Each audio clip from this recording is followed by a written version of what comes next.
Route 66, a highway to the heart of America, winding through the eerie remnants of its past. Join us on a journey through ghostly ghost towns, forgotten missions, and haunting mining relics. All the echoes of the stories of a long lost era. This is a history like you've never seen. As we begin our exploration, we are whisked back in time to the abandoned places and ghost towns scattered along 66. From there, we're east to New Mexico to uncover the crumbling ruins of Spanish missions. And finally, we navigate to the dusty roads of Nelson, Nevada, where old cars and trucks lay frozen in time. Route 66. Was it abandoned and forgotten? Today, we're going to take a look at the abandoned places on Route 66, the closed businesses, and some of the forgotten past. Now, this is Texoma, Oklahoma, we're looking at right now. And I believe there's a population currently of about 43 people. But as you'll see, it is a long ways from its heyday back in the day when Route 66 was going strong. This building right here, I'm taking a look at. Not really sure where, some kind of storefront maybe? That did have the windows for display, it looked like. But there are not a lot of businesses in this town, but there is a few. But I wanted to show you, there's also some beauty sometimes in the abandoned or closed places. It's part of the history of Route 66, and that's what I wanted to share. But I also want to let you know that Route 66 is also kicking and definitely alive and doing well. This is kind of the abandoned section, or abandoned sections within many of the towns. But there's also tons of very active roadside attractions and just a lot of fun stuff to see that you need to spend time and look for. Now, this is the Magnolia service station.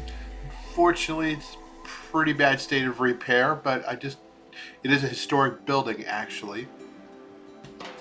But we're just kind of driving around Texola here, and just some of the stuff you'll see is just totally overgrown, just a mix. But you know, there's kind of a beauty in some of the stuff too. And there's one of the businesses, I believe it's working still. Now, this is like an empty building right here with the old truck out front. Old house with no doors or windows on it. I don't know, there's just something that kind of draws me to seeing some. Look at this, you can't even get to the porch if you wanted to. Looks like it's been plywood off. It's got like 5-6 foot tall weeds. Now, this is Tucumcari, New Mexico, and actually Tucumcari is a very active Route 66 town, but there are parts of it that have been stores closed, whatever, but they do a nice job. This is an old Esso station. Right here is one of my favorites right here. This is actually, they have an old Chevy truck, and it's in front of the Ranch House Cafe. Now, the Ranch House Cafe has been closed for a while, but I think they do a nice job of just putting something out there. Definitely worth a photo stop when you're out here. It's kind of seeing America and seeing the old America is special. And a lot of times it may bring back memories for you. Do you remember driving, your parents are driving and you're in the back seat, and you know, Route 66 was how you went to California or back and forth. And here's the Apache Motel. It's currently closed. But hopefully somebody buys it and reopens it. There are a couple motels over here, but there's a Whiting Brothers station. And these properties are all owned by people. But I just kind of want to show what happened when I-40 bypassed. Basically, in the early 70s, they started doing a lot of construction with I-40, even earlier, and they started bypassing a lot of these small Route 66 towns. You have to remember that a lot of these towns would have 10, 15, 20 different gas stations. That's how busy they were. And basically, when they got bypassed, it was tough for them. Now, here's a historic bridge, the Rio Perico Bridge, located about 19 miles outside of Albuquerque. It was built in 1933. and it is actually closed. You can walk on it. It is closed to traffic though.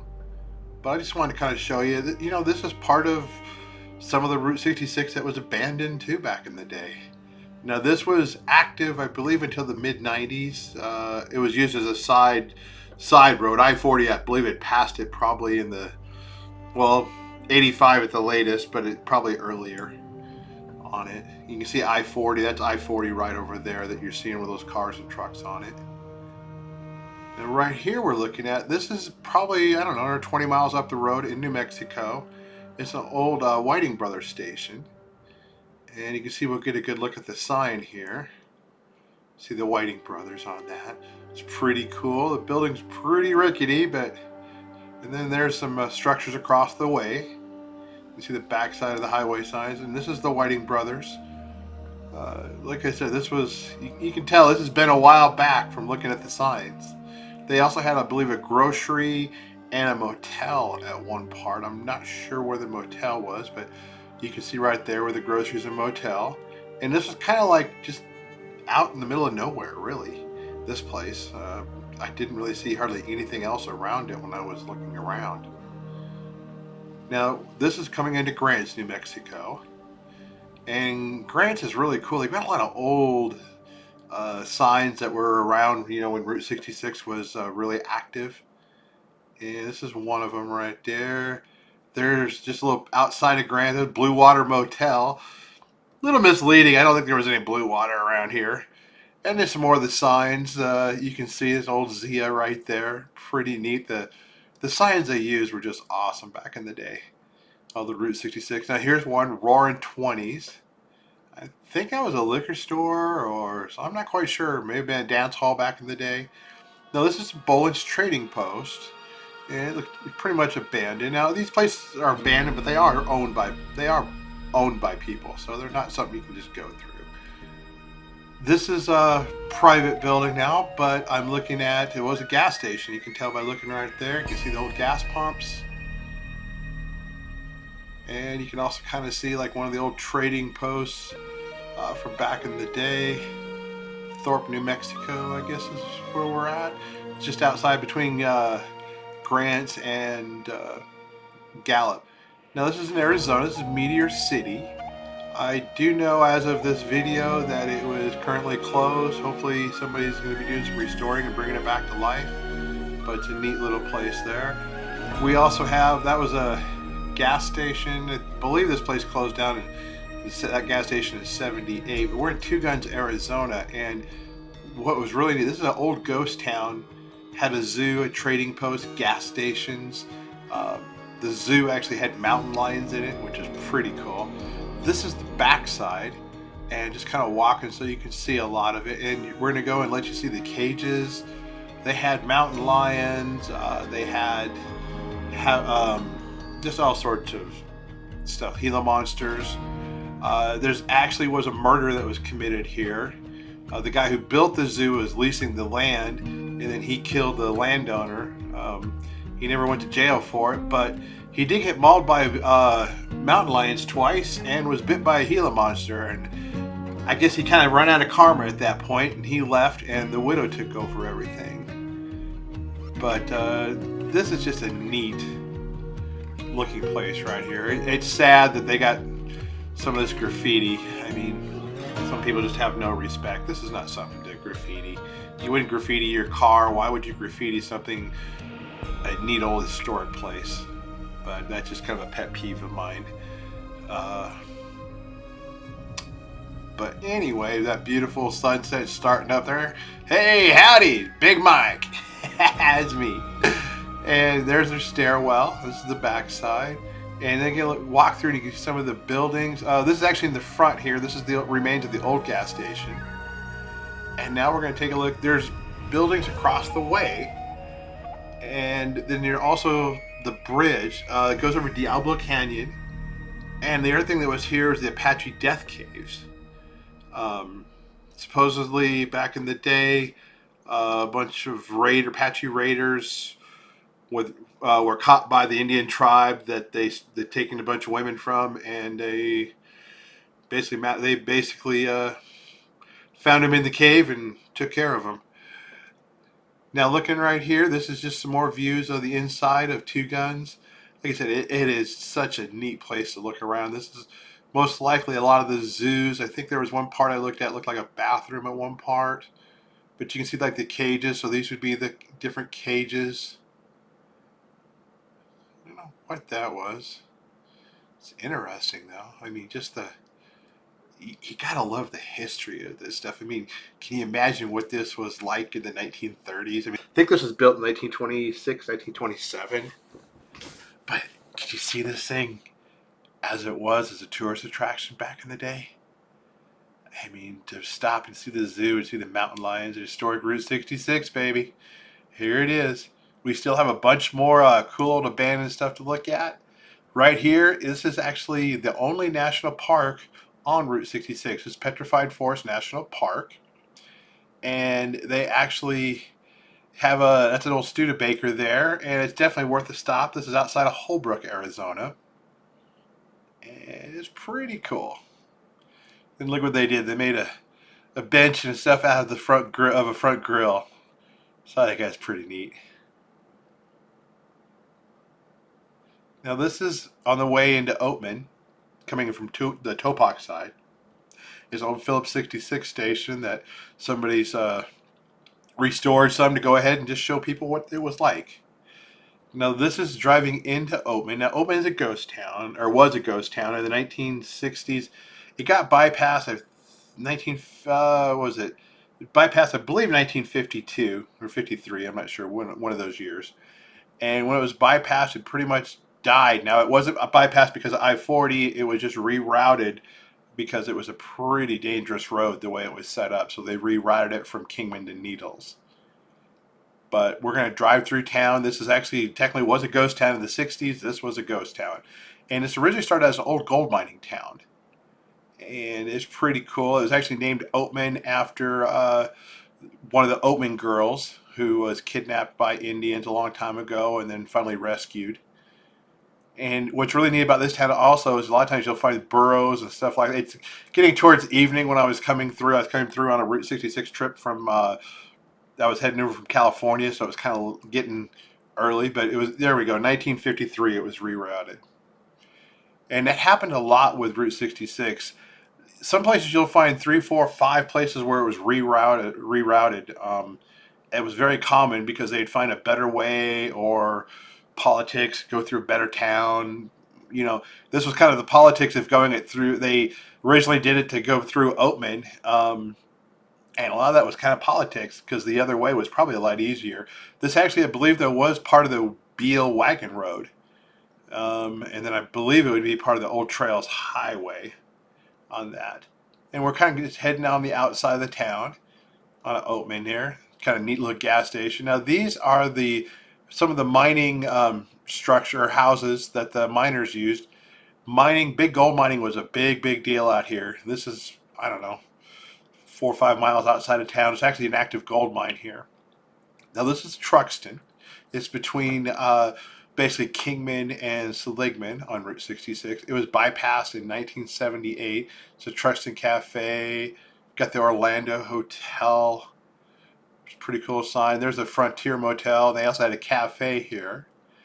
And these buildings, those are all closed businesses now, but they are pretty cool. Now this here is over in New Mexico. This is Indy, New Mexico. It's actually named after the Indy Ranch. And this part was bypassed. Route 66 was rerouted in 1952. So this died out pretty shortly after that and became a ghost town.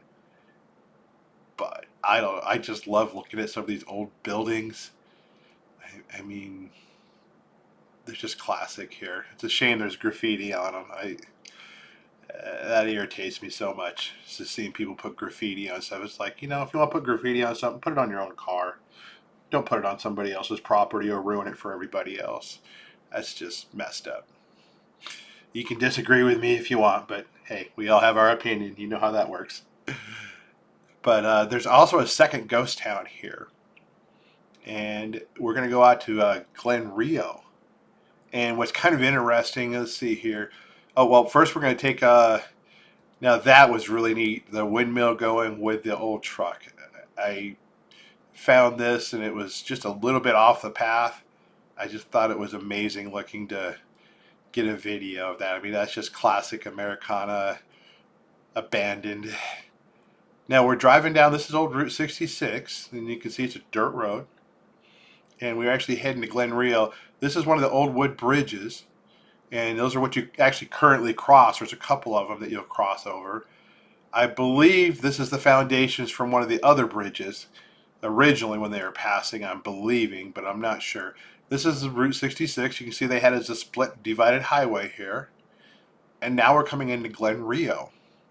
Now what's fun about it, like I said, Glen Rio is actually in New Mexico and Texas. There's one of the old cafes. They had a gas station. There was quite a bit of stuff. It was bypassed in 1973. It was pretty much made it a ghost town at that point. You see one of the old gas stations there. And this is private property, these places. So, you know, these are, I'm taking all these videos from the road. So, you know, don't trespass on people's property. Please respect their rights. But you can definitely, I take photos and videos from the road, and that's public property. There's a little cafe. There's a couple other, you can see some of the corrals, and there's a motel cafe. There's quite a bit going on here back in the day, from my understanding. But I always just had, I've been out here several times. I just had fun checking everything out. I don't know, there's just something, old ghost towns are just kind of cool to look at. It's just kind of the explorer in me, I guess. Now, we're going through, and sorry, but we're skipping all over a little bit, but that's just part of life here. We're in Shamrock, Texas now, and this would be basically, they have a, there's a couple, they do have a couple abandoned buildings here. They've got the Conoco station, which is amazing. That place right there is where they actually have a ton of stuff. It's beautiful there. And like I said, this town has a lot of stuff in, or has that and a few other items that are really neat. But there are some different abandoned buildings and stuff. This right here, we're going into Oklahoma here. And this is Eric, Oklahoma. You can see one of the old hotels that was there. And do remember that even when you see the abandoned property and stuff, somebody owns it. It is not, or a lot of times they're made into houses now or all sorts of stuff. So don't trespass on people's property. Be respectful, please. There's a neat old truck right there. That was an old hotel. You can see right there. Back in the day, this thing would be, this is old 66. This would be busy, busy, busy. A lot of these old towns seriously would have 15 to 20 gas stations, you know. Now, Eric, Oklahoma still has a lot of stuff going on, but you can see a lot of the buildings are either closed down or not being used, it looks like. This is kind of fun right here. This is a mural of Roger Miller. Kind of fun. And here actually is an old museum. Well, they turned it into a museum, an old building. And I like that when these places use the old buildings and find a new purpose for them. But there's a lot of these places that you can see, a lot of these towns in their heydays were just going crazy, and when I-40 bypassed them, or a lot of times when Route 66 went ahead and rerouted, which it did very often, it would leave these towns basically destitute sometimes. I mean, you know, a lot of them turn into ghost towns. Now this is an open place right here. It's really cool. They have all sorts of old signs. The Sandhills Curiosity Shop. They don't sell any of the old signs, but you can go and take photos. A really neat guy inside there. He plays a guitar, and it's just got a neat look to it. Like I said, that's an active business there, but you definitely stop by. It's really a really neat part of Route 66 to see. Just all those old signs of the highway. Now this back here we're looking at, this is back in Oklahoma, and this is Afton. This is the Avon Motel. It's the remains of it, the ruins. Not a lot left but the sign and a couple of the buildings. And then finally right here, this is the Glancy Motor Hotel, and that's in Clinton, Oklahoma. And let's see where this road goes. My hope for you is that you can visit these places and plan your vacation adventures. Or if travel is not on the agenda yet, at least take a virtual vacation with me as we explore abandoned New Mexico. Welcome to Kurai, the Salinas Pueblo Missions National Monument. It was built by the Spanish and the Tiwa natives right around 1628. Now, this isn't my story, but I'm going to kind of tell you the story of New Mexico. The time frame, you have to realize that colonization, you had France, they were at war with Spain and England. They just everybody did not get along with anybody pretty much. And this here was the Tiwa people. They've been on the Pueblos. I think they had 800 to 1,000 people here. And that was the original Pueblos. They've been around since about 900 AD. Now this is the church that was built. They went through, and when they came, there would be basically they would come in, and they would have soldiers with them, of course, to go ahead and help run stuff. And then you would have the priests, and you actually had the job of the priest was to convert everybody to Catholicism, or to become Catholic, and to also eradicate the native Pueblo religion. That was one of the goals actually of Spain, the rulers of Spain at that time. There also was to go ahead and just get settlers and get new Spanish or new people for the Empire of Spain and new resources. They were also building up here to protect the silver mines that were down in Mexico. At this time, they'd already taken over Mexico, the Aztecs. They'd had done a lot of stuff down in Peru and those different places. So this was kind of the new frontier up here. They were also looking for the 7 cities of gold, which they never found. This is the inside of the church that you're looking at.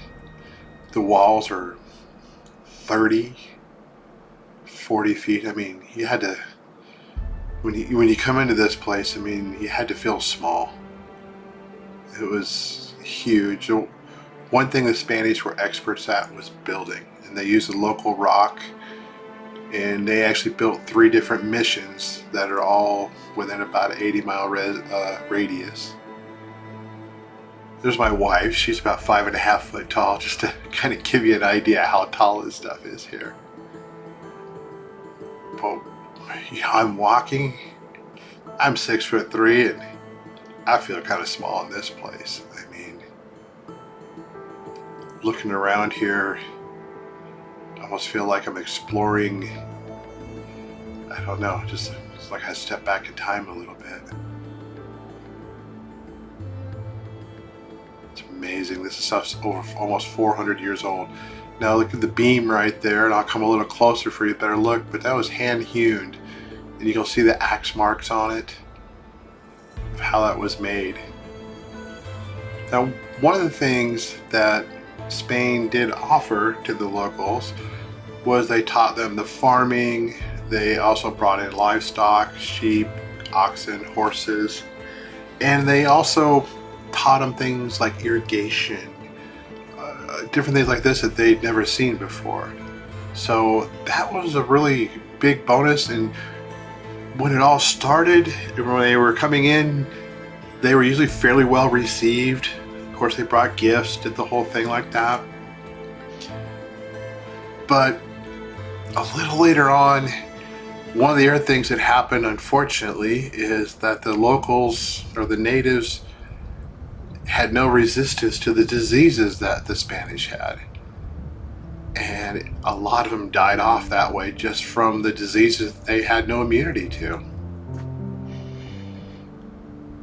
Now, when you walk around here, these would all be different buildings, all connected to the church. I mean, if you can put yourself back that 400 years, you'd almost feel, So, well, what is this? you know, these are all connected. And just the manpower it took just to build this. And that manpower was supplied by the local natives. Make no mistake of that. Now, this right here is talking about the cross or the crown. There were issues not only with the Spanish and the locals, or the natives, but also between who is controlling what. You had the Catholic priests, and then you also had the soldiers and the administrators. And this is an example of one of the things where the Catholic priest says you owe ultimate fealty to God. And one of the captains of the Spanish captains came in, of the guard, I guess of the guard, he was one of the authorities in the deal, and he yells, "No, you owe it to the king." And a big argument erupted, and that was actually one of the issues. They had like over 25 missions at this time over in New Mexico and the surrounding areas. But that was one of the big problems they ran into. They were always fighting for who had control of it. So you had the Spanish fighting among themselves, and then you also trying to control more and more of the locals and make them good Spanish citizens. And then they also were taxing the locals, which didn't go over really well. Now, just to kind of give you an idea how deep some of these walls is, I'm not sure what this is, but this wall, you can go through there, this window. Check this out. I mean, it's amazing when you just look at, you know, this was very fertile country. Matter of fact, one of the things that they did over here was actually grew cotton. And that was one of the trading items that the locals or the natives used. The Tiwa people used the cotton, and they went ahead and made blankets out of it. And that was a big trade item with the Spanish and also with other tribes and stuff.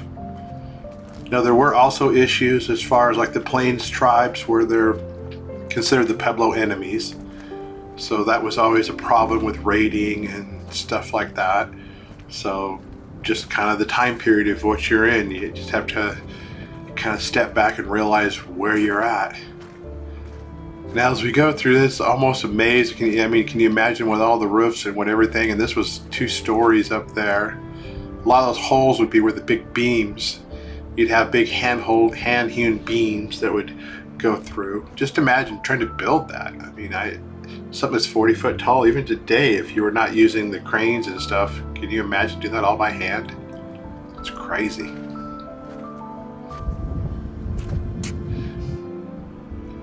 Now this is the front here. And then we're gonna go around and kind of just, now out here you're looking at the pueblos that the Tiwa people used to live in. Most of them are buried on the mounds and stuff like that. They go back, I don't know, almost over 1,000 years, I believe. So, but a lot of them are buried and they haven't been uncovered. And by 1677, Fray Periga, who was the priest for the area, locked the mission doors one last time. This was the letter he wrote. "The drought and famine continues. Many are sick, some are dying. I am giving charity to the natives. Provisions stored for just this case are painfully low. We have received more cattle and other provisions for the Spanish soldiers and the natives. The terror and the outages continue. Some are leaving every day. Fray Francisco de Artiga and the Prosecutor General and the custodian of the province of New Mexico was to bring us carts and supplies and reinforcements. But I have decided that we can wait no longer. We must leave. All 200 families go north to Tlaque, where there's a mission and a settlement. If that too is unprotected, we will go to Isleta to be with the other Tiwa speakers." That was the ending of this beautiful mission. As you can see, these walls, there's another picture of the pueblos. But you see these walls, these are 40-foot tall walls. These were the last days, the letter I was just reading you, so you can just see they're running away from other hostile tribes. They have no food.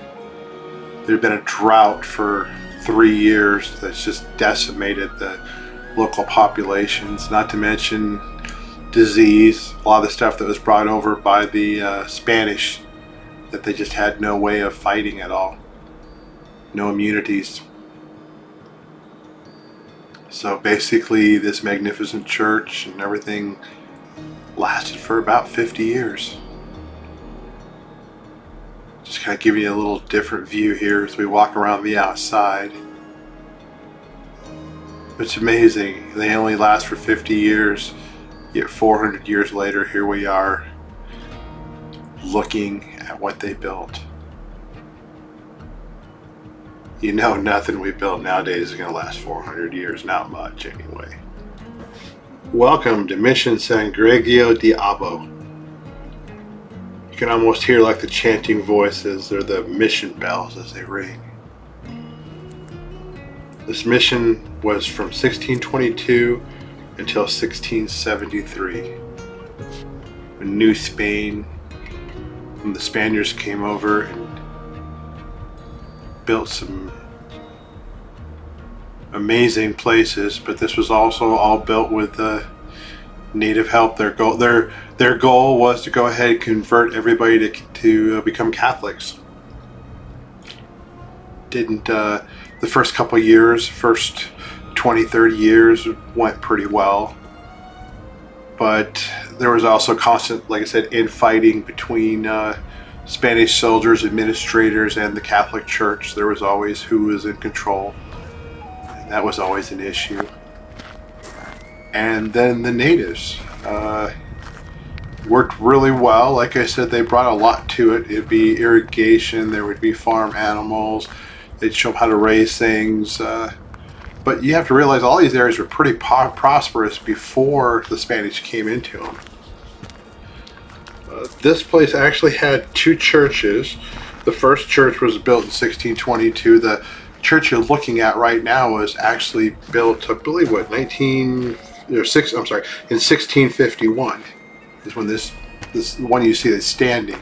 That's when this church was built. They felt they needed a bigger presence, stuff like that. As you look around, like I said, the construction you see is very similar to the, almost identical actually when you look at it, to the other mission. Very, very similar. Now, one of the things, like I said, they were trying to go ahead and supply the natives with food, and this was actually, this was not the Tiwa tribe down here. It was a different tribe of Pueblo Indians that were down this way. And you can see a lot of times, like some of those window things would actually be where they had the beams for like a second floor. Sometimes stuff was windows, but sometimes it was actually for the big hand-hewn beams. Everything. Now this is a kiva. Now kivas were used as a religious. It was actually for the natives. It was a big religious item. The round kivas there. It was sacred. They would go through and have paintings and Kachina's faces and different things like that. In about 1660, a lot of stuff started happening. The church started cracking down on the kivas and anything that to do with the Pueblo religions, and that didn't go very well. So they were getting a lot of resistance at that time too. It is kind of interesting though that you have a mission here with a kiva in the middle of it. So you kind of have to wonder what that was all about. I was just taking a look and walking around here. I mean, these walls are massive, but that's really probably why they're still here. But their stonework was amazing. I'd love to have a house built with some of that stonework. That stuff's amazing. Just the deal. Now, look at that. These are all hand-hewn logs. All done by hand. I mean, this was up to, what, 30, 40 foot tall? Didn't have the cranes and all the stuff of today. So, I mean, just the... You know, there's some of the stairs. You couldn't go up to that. But that did show some of the stairs. And where you enter. Like I said, a lot of those areas are gone now. But after 400 years, stuff happens. But that was actually up the second stories. And you can see is just kind of walk around.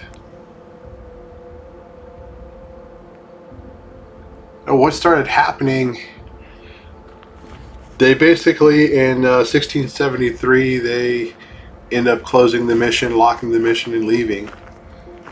At that time, there was also a lot of issues with the natives. Matter of fact, they had the Pueblo Revolution just a couple years later, where they didn't allow the Spanish into any of the areas for almost 12 years. So that's kind of... Yep. Here's my wife saying hi, by the way. It's Me off that, Amanda. aren't you? Hello, Amanda. You're right in it. So it was kind of... By the time a lot of this stuff happened, they closed the mission. The Spanish had kind of worn out their welcome. I mean, they were making taxation, so they're taxing everybody. They're requiring them to go ahead and become Catholics, and they're trying to destroy their Pueblo religions, and it just didn't go well. Meanwhile, France is also during a lot of this time is at war. Spain is at war with France, and so there's just a lot of stuff going on. So they're probably not getting near the support for the new Spain that they would normally want. And you can see out there, there'd be the Pueblos out there. This would be a 2-story, at least.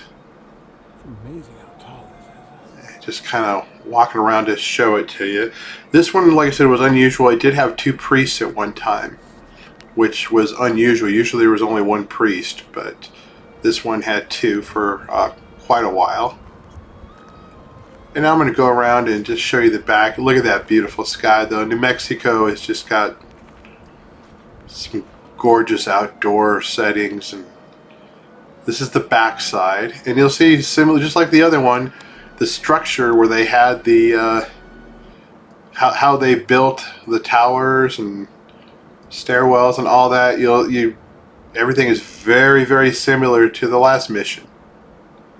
They had a certain way to build it, and they taught the locals how to do that, and then they oversaw it. And remember that back corner of this had these exact same type of construction. And it's because of that that the things last for 400 years. There's some of the stuff for the second story way up there. It's amazing. It's like 40 foot up. Big jump. With the end coming, they finally had to go ahead and leave. And when they finally actually did leave, and when the revolt happened in 1680, many of the natives that were converted left with them and went to El Paso. And this Pueblo was pretty much abandoned after that. Check out our next video. Get ready to uncover the secrets of Nelson, Nevada, a ghost town. You won't believe what we found in 2024. Welcome to Nelson, Nevada, once a bustling hub during the gold rush. Now a hauntingly beautiful ghost town that holds the echoes of the past. This is not just any ghost town. It's a treasure trove of history, hidden amongst old cars, trucks, and even a few stranger things I never expected to see. Discovered in 1775 by the Spaniards and originally named El Dorado, this canyon saw one of Nevada's first major gold strikes. In 1859, the rush for wealth brought prospectors, adventurers, and later the infamous outlaws of the Wild West. The town's lawless reputation grew with its wealth. The Tecate Cup mine, central to the canyon, was the heart of the disputes that often ended in gunfire. Despite its violent past, Nelson thrived until the early 20th century, leaving behind the relics we see today. In 1994, Tony and Bobby Worley saw potential in these silent ruins. They preserved Nelson's essence, maintaining its structures and stories. And today, Nelson stands as a testament to their dedication, a living ghost town inviting us to wander its memories. This ghost town is unreal. I mean, cars, trucks everywhere. The buildings are, been redone a little bit, but they're just like they were in the old days. Beautiful. I mean, look at this. And this is one of the hidden secrets I wanted to tell you about. Who expects to see an airplane in a ghost town? I mean, how cool is that? It looked like it crashed there a long time ago, or what's left of it. But it's pretty cool. It's an old Navy training. I think it was after World War II for sure. But it's a Navy trainer. It's pretty cool. I just really enjoyed. I had to take a couple different videos of this because it just intrigued me. I mean, I love these. It's something I never expected to find in a ghost town. And then all these old cars and trucks. There's the headquarters to the place. You do have to check in. They do a lot of weddings, all sorts of stuff. You do have to check in, and sometimes there's a small fee. They make everybody check in just because, unfortunately, there were some stupid people doing stupid stuff a couple times. So they need everybody to check in, let them know you're on the grounds. But, each rusted car and weathered truck here tells a story, a tale left behind. They're transformed from everyday vehicles to historic artifacts, silently narrating Nelson's storied past. Just when you think you've seen it all that Nelson has to offer you, it surprises you. I mean, the old buildings, the cars, the trucks. When I was there was actually a band that was they rented places, had a band shooting a movie. I guess some kind of MTV thing or something. I don't know, and they do weddings all the time. Now here's an old Chevy truck. Gotta love that. Old Coca-Cola truck, actually. Old Town Bottling Company. I really like that. They just did such a nice job keeping everything up, letting people, and protecting this stuff, because unfortunately there are idiots out there that will try to damage things like this. So I really do appreciate, them taking care of this place and really doing it right. Because stuff like this needs to be around for everybody to see. There's one of the old gas stations. There's actually behind there, there's a church. I wasn't able to get to that because there was a wedding going on, so I wasn't able to do a photo. But they do weddings out of Vegas all the time. Now, most of the trucks and cars and stuff you'll see here, they range from about the 20s up to about to the 60s, most of them. Maybe a couple a little newer, but not too many. Now look at this, an old gas station. You're going to have to tell me, I don't know what that is. Gia, Vida, I have no clue what that is. So you're going to have to tell me what that car was. There's a school bus. I can tell you that. I know a school bus. But look at the water towers in the back here. This is where they did the mining. Mine had to be somewhere back there, I'm believing. But you'll see where they did a lot of the processing of the ore and everything. That you'll see these, just a couple seconds, we'll go back into it, and you can see what they used. I mean, it was amazing. That's a cool old truck right there. And then look at this tanker truck. I mean, that's just classic. Just love this kind of stuff. And that's what's so neat. They preserved it and saved it. And that's what needs to happen more and more. There you go. You got a Ham's beer sign on the water tower. Does that mean it's full of Ham's beer? Oh, I bet the miners would love that.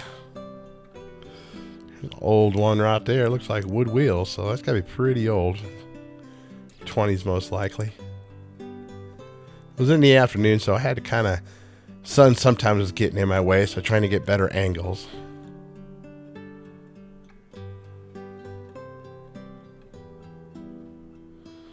But these buildings are just amazing looking, and there's so many of them around here. I think that's the building where they have a stage, and they've got all sorts of stuff in that building.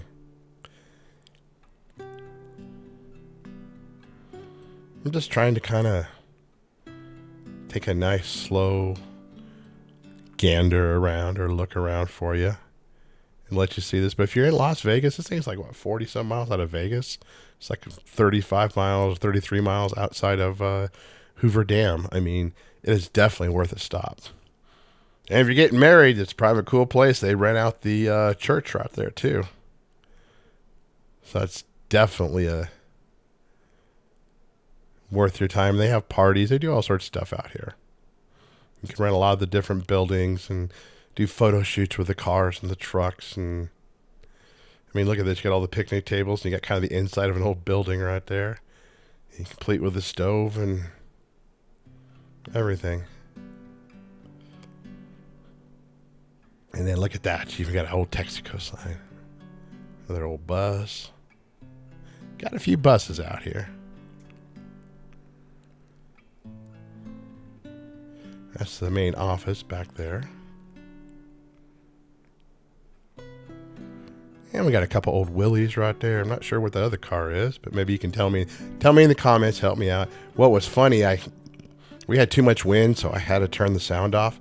But when I was around this, that top was going nuts up there. It just kept making the clang, clang, clang. It was pretty funny. I don't know, what are these? These MG? They're not MGs. I don't know. Tell me what they are. Help me out. I know a lot of the old cars, but some of them I don't know. Got buses galore here. We have a bus show here.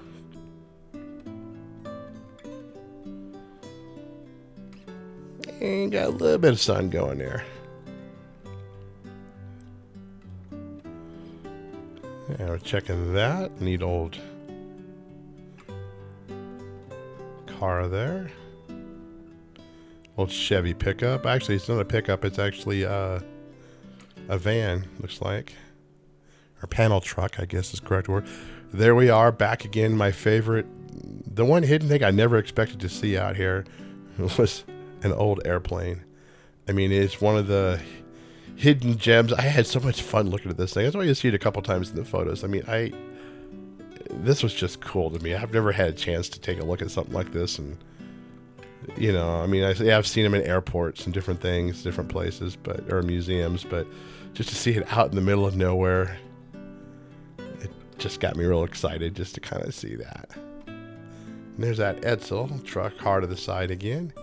There's the old barn. Now that the sun's behind, I got a little better view of it. Had to kind of get in the shade to shoot that. There's that Edsel. Oh, got a lot of these old buses right here. This old COE, or cab over engine, they call it. That's what the flat nosers would be, snub nose, whatever you want to call them. And behind me, you see, those are the big used for washing, doing the gold, all that kind of stuff. I'm not sure if that was, I'm not sure what they were using back there, but there's an old Chevy pickup. Got an old Ford bus right there, double decker, it looks like. See a water deal. Now this is really cool. Check out this. We've got a VW van that was turned into a VW trailer, pulled by a VW van. Gotta love that.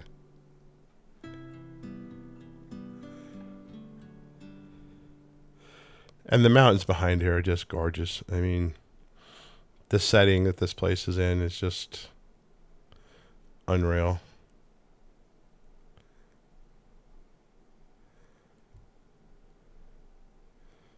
Well, I hope you enjoyed this video, and check us out our next video. We got some more cool and abandoned things.